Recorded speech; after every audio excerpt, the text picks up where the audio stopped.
দুনিয়াতে বন্ধুকে বন্ধু বলে ডাক দিলে বড় খুশি হয়, বাবাকে আব্বু বলে ডাক দিলে বড় খুশি হয়, আম্মুকে আম্মু বলে ডাক দিলে বড় খুশি হয়ে যায়। আর আমার আল্লাহ তাআলা দিয়ে কয়, হে আমার আদরের কুদরতি হাতে বানানো বান্দারা, যেই জবান দিয়ে আব্বুকে আব্বু বলে ডাক দিলা, যেই জবান দিয়ে মাকে মা বলে ডাকলা, যেই জবান দিয়া বন্ধুকে বন্ধু বলে ডাকলা, সেই জবানটা তো দিছিলাম আমি মাওলা।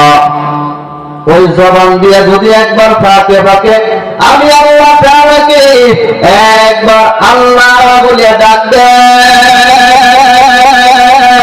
তাহলে আমি আল্লাহর কুদরতি পরামটাও তো বড় খুশি হয়ে যাই। তোর গোলামেরা, হে আদরের বান্দারা, দুনিয়ার স্বার্থে আঘাত করলে যেমন সম্পর্ক টিকে না, হে উম্মতের দল,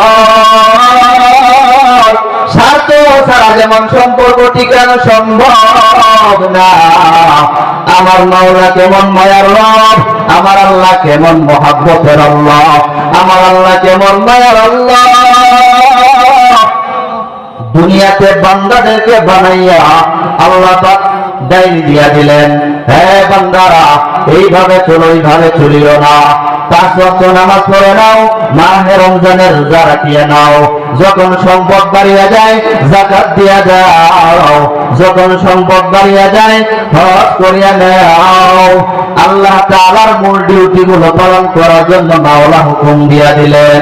হে উম্মতের দলেরা, যখন আমার মাওলার হুকুম আমরা মানলাম না, বিভিন্ন কাজের ব্যস্ততার কারণে নামাজে ফাঁকি দিয়া দিলাম, ফজরের নামাজে মসজিদে গেলাম, জোহরে যাওয়ার যখন সময়টা হইলাম না, আবার জোহরের নামাজে গেলাম, আসরের নামাজে যাওয়ার যখন সময়টা হইলাম না, আল্লাহ তাআলা রাগ করিয়া কোন সময় বাতাস নামক নিয়ামত বন্ধ করে দিলেন না।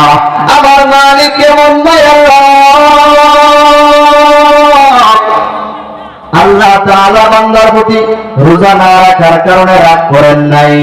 আমার মাওলা বান্দার প্রতি ইবাদত না করার জন্য কোন রাগ কোন সময় করেন নাই, বাতাস বন্ধ করে দেয় নাই, কোন রিজিক বন্ধ করে দেয় নাই।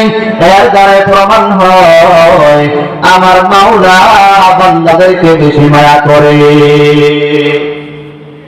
আল্লাহ বেশি মায়া করে। হে বান্দারা, সেই মাওলাকে মহাব্বত করে তারপর অন্ধকার কবরে যাওয়ার চিন্তা নাও। আমি যখন মাওলার মহাব্বত অন্তরে ঢুকাইব না, তাহলে মরার সময় বড় ভয়, অন্ধকার কবরে যাওয়ার সময় বড় ভয়, কিয়ামতের ময়দানে ওঠার সময় বড় ভয়, জান্নাত জাহান্নাম বাছাই করার সময় বড় ভয়।